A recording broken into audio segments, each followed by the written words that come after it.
নমস্কার, আমি সুরঞ্জন। আপনারা দেখছেন ম্যাক্স টিভি।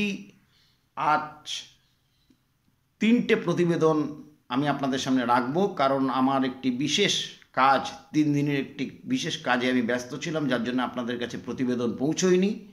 কিন্তু আপনাদের খেলা সংক্রান্ত সমস্ত খবরই আমি শর্টসের মাধ্যমে আপনাদেরকে দিয়েছি। তো সেই প্রতিবেদনের প্রথম প্রতিবেদনটি হচ্ছে ভারত দক্ষিণ আফ্রিকার মাটিতে 2-1 কেএল রাহুলের অধিনায়কত্বে ওয়ানডে সিরিজ জয়লাভ করতে সাহায্য করেছে। সাই সুদর্শন এবং অর্শদীপ সিং হচ্ছে আমাদের আবিষ্কার। মুকেশ কুমারও খারাপ বল করেনি।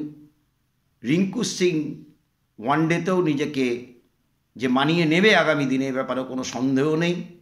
এবং নতুন টিম যেভাবে নিজেদেরকে মেলে ধরেছে নতুন জায়গায়, নতুন মাঠে প্রথম খেলতে গিয়ে, এবং সেখানে সাউথ আফ্রিকাকে হারানো সাউথ আফ্রিকার মাঠে, সেটা অত্যন্ত গুরুত্বপূর্ণ সংকেত আগামী দিনে।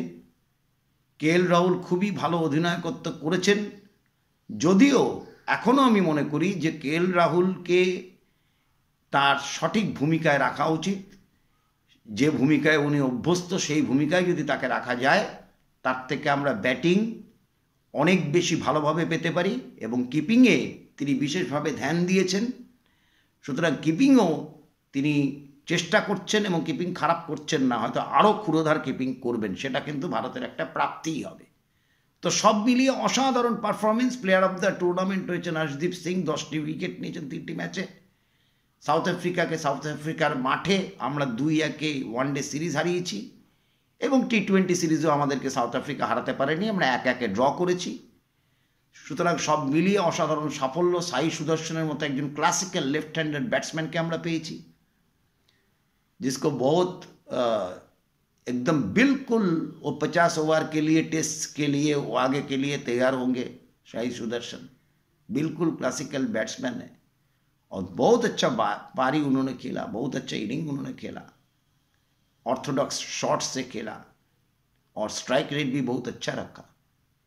अर्शदीप सिंह ने जो क्वालिटी है वो वनडे में दिखाई दिया, और साउथ अफ्रीका में उसको अगर टेस्ट में भी शामिल किया जा सकता तो बहुत अच्छा हो सकता था। साउथ अफ्रीका के लिए बहुत खतरा मंडरा सकता था।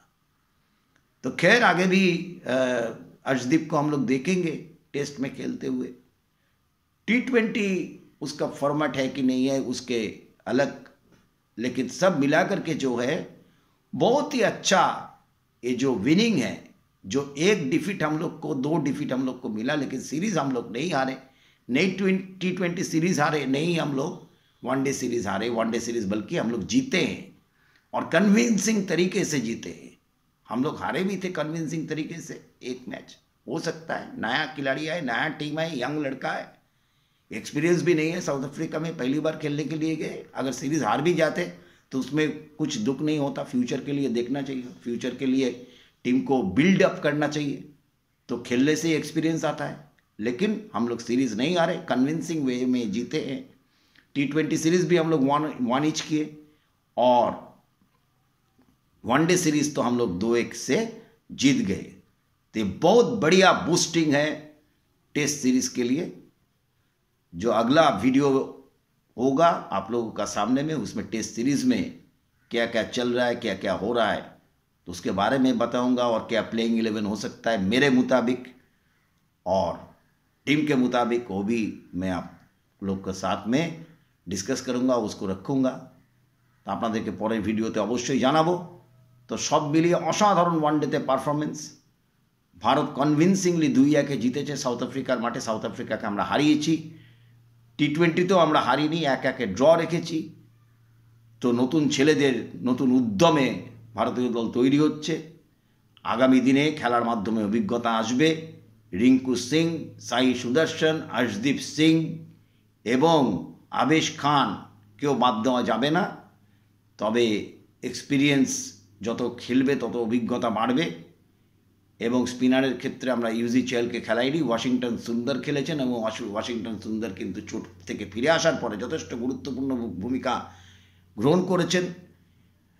অক্ষর প্যাটেলও বলে যথেষ্ট পারদর্শিতা দেখিয়েছেন। তো সব মিলিয়ে নতুন দল তৈরি আগামী দিনে খেলার জন্যে।